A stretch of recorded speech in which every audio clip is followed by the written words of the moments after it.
For 15 years, I had taken the same route every day, riding my motorbike across the border to a neighboring country for work. The journey was long, about an hour and a half each way, but the better pay made it worth the daily grind. Over the years, I had heard countless stories about the highway. People spoke of ghosts, a woman carrying a baby asking for a ride, and the lurking danger of snatching thieves. I brushed these tales aside. After all, in all my years of traveling that road, I had never encountered anything out of the ordinary. That changed one night. It was a Friday, and I had been asked to cover for a colleague who hadn't shown up for his shift. By the time I finished work, it was already 12:30 a.m., much later than my usual departure time. As I walked to the motorbike parking lot, I couldn't help but notice the eerie silence that hung in the air. The usual hum of late-night activity was absent. The streets were deserted, the city slumbering in the early hours of the morning. I started my bike and headed home, the familiar route stretching out before me. The highway was desolate, the streetlights casting long shadows that flickered in the periphery of my vision. I rode cautiously, the stories I had heard over the years creeping into my thoughts, but I shrugged them off. They were just stories after all. As I approached a flyover about halfway home, the sky opened up and unleashed a torrent of rain. The downpour was sudden and fierce, and I had no choice but to pull over under the flyover to wait it out. I was alone, the sound of the rain hammering against the concrete drowning out everything else. As I sat there, soaked to the bone, the tales of the highway's haunted reputation began to resurface in my mind. The thought of the ghostly woman with a baby sent shivers down my spine, but I shook my head, trying to dismiss the unsettling thoughts. The rain finally slowed after about half an hour, and I decided it was safe enough to continue my journey. The wind was cold, biting through my wet clothes, and I rode cautiously, the wet road gleaming under the dim streetlights. Suddenly, in my rearview mirror, I noticed a motorbike approaching slowly. Relief washed over me. I wasn't alone on the road anymore. The motorbike followed me at a steady pace, always maintaining a slight distance.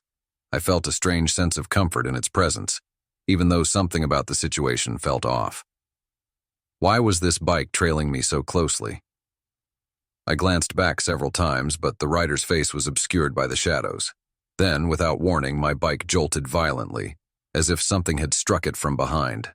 I lost control, my front wheel wobbling uncontrollably before I slammed into the road divider. The impact was sudden and brutal, my body hitting the pavement with a sickening thud. Pain exploded in my leg, and I felt a sharp sting in my mouth. Disoriented and gasping for breath, I tried to push myself up, but my left leg buckled beneath me. The other motorbike slowed and came to a stop near me.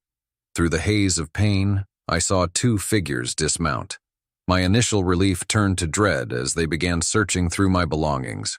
Realization hit me like a punch to the gut. These weren't good Samaritans, they were thieves. One of them grabbed my bag and they quickly sped off, leaving me lying on the cold, wet pavement. My mind raced, struggling to comprehend what had just happened. My phone, my wallet, everything was in that bag. I was alone, injured, and helpless. The highway was as empty as before, the only sounds the fading roar of the thieves' motorbike and the persistent patter of rain. Time seemed to stretch endlessly as I lay there, the pain in my leg throbbing with every heartbeat.